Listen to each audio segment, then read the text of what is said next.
Madam President, I intend to speak in opposition to Obamacare.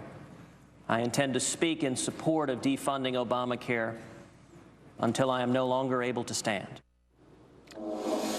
Let's get ready to rumble. Now, 90 minutes into a filibuster that technically is not a filibuster, and he is blustering. Texas Republican Senator Ted Cruz vowing to take his stand against the president's health care law until he can no longer stand. His relief, Senator Mike Lee, will be joining us in just a moment. First, to former vice presidential nominee and Alaska Governor Sarah Palin on what she makes of all of this right now.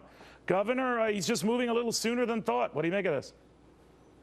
Oh, bless his heart. I'm glad he is. What Senator Cruz is doing is he's waving this flag, Neil, and he's saying, hey, what is the alternative here in fighting for our economic liberty in the United States of America? What his colleagues, too many of them, are doing, they're waving this flag.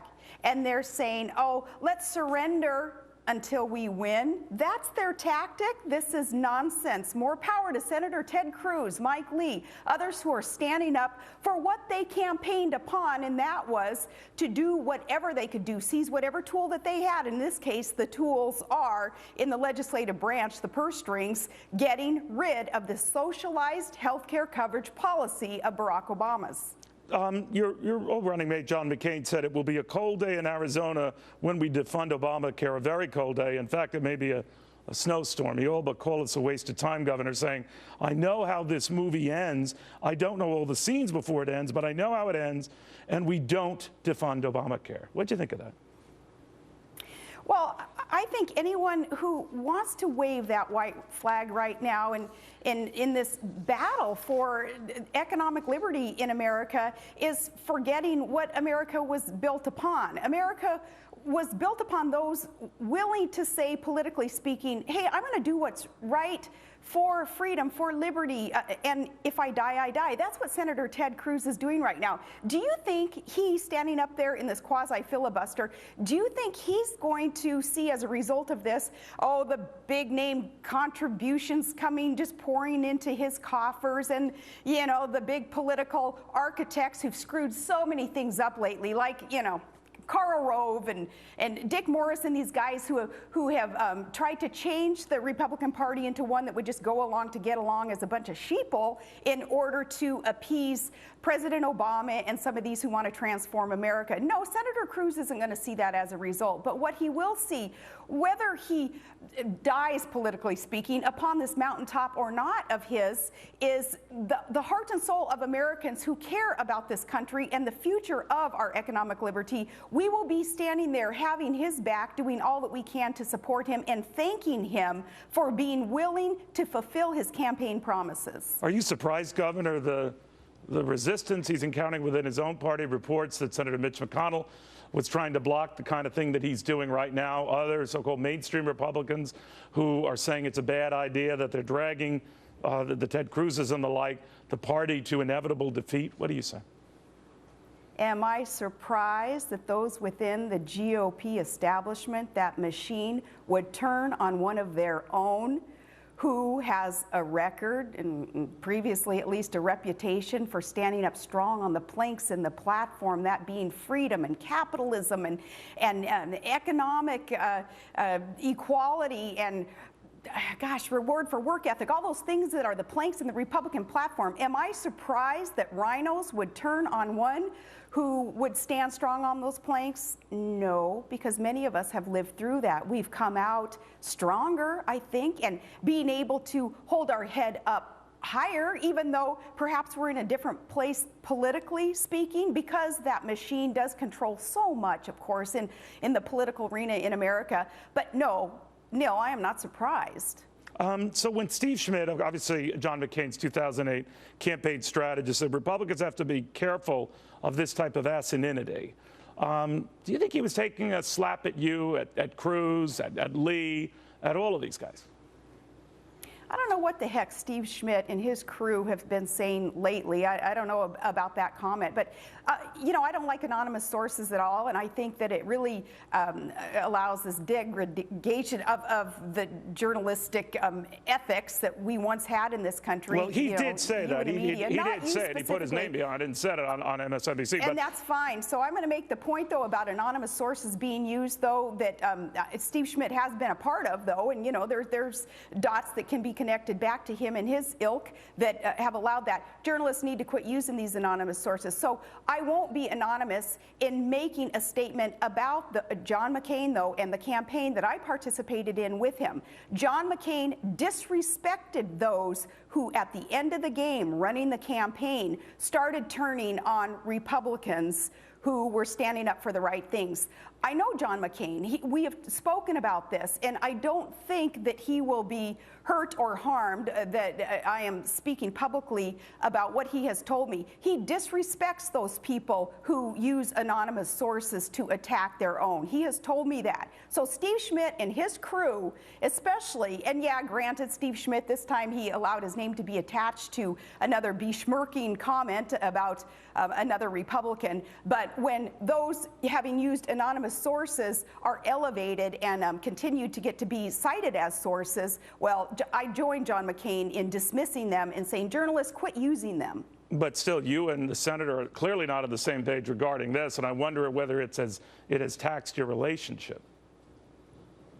We're not on the same issue when it comes to what Ted Cruz is doing in trying to defund Obamacare. There are certainly things that John McCain and I do agree on, though, and that is that, doggone it, Barack Obama is our president, and we would have been better off not being able to be in the position that we're in now with a doubling of our debt and the deficits that continue to reach about $1 trillion a year, and all those things that Barack Obama and his minions are continuing to lead us towards bankruptcy. It's horrible. So John McCain and I agree on that. You know, you've been very vocal about this, Governor, and you've been really risking a great deal of prestige with the moderates within the party. But by saying and speaking out as strongly as you have, some would read into that, maybe I would read into that, that maybe you're running for president. Are you?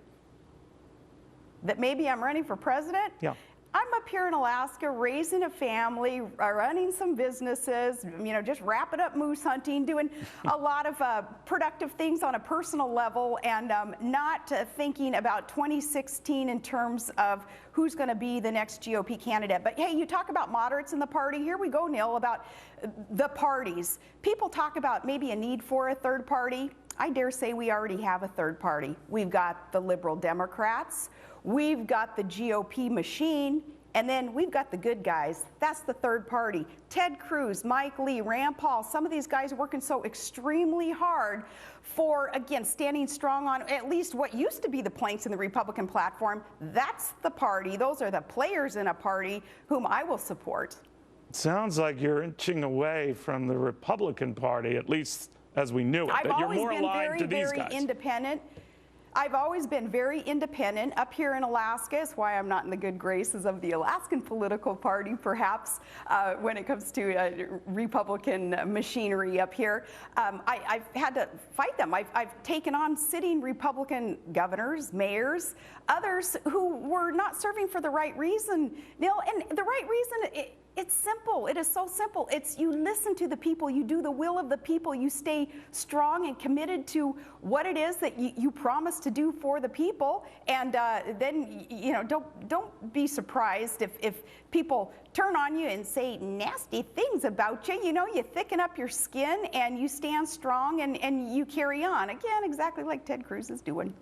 You know, I talked to former Texas Senator Phil Gramm, will be a special guest of mine on Fox Business Network tonight, which, Governor, if you don't get, you should demand. And one of the things that he has been echoing to me is, I like what Ted Cruz is doing. I like what Sarah Palin is saying. There are just better ways to get the same result. That is, you're going nowhere with the math as he sees it, trying to defund Obamacare. You might have a far better shot at maybe delaying it. And that's why he puts more credence in attaching a delay in Obamacare to raising the debt ceiling than he does in this venture. What do you make of that? You know, I say, you know, tell the soldiers that who had to storm the beaches. Say on Omaha Beach. Say those who have fought physically and in a political arena for the sovereignty of America and for our economic liberty and our national security. Tell them, oh, wait another day and perhaps the battle will get easier tomorrow. No, that again, that's waving the white flag. And time is short before our country is fundamentally transformed, exactly as Barack Obama had promised. He also promised things like energy costs necessarily skyrocketing under him. He also had promised things like there would be bankrupt coal plants if they dare start up in this country. All those things that he has promised that we see, like, not to change the subject, but EPA regs last week coming down that will result in exactly that. All those things that are happening, time is very, very short. We must stop these things now. One of the things that we must stop in order to halt this transformation of America, for those who love America and what it is that we were built upon and has made us so exceptional,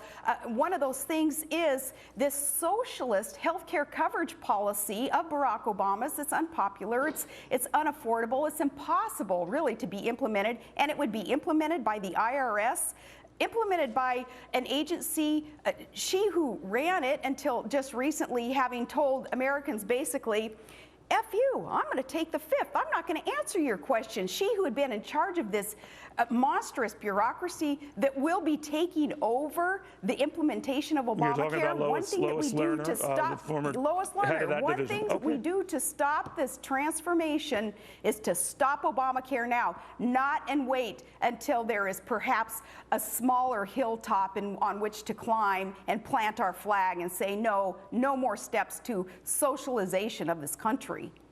Governor Palin, thank you. Thank you so much. Sarah Palin.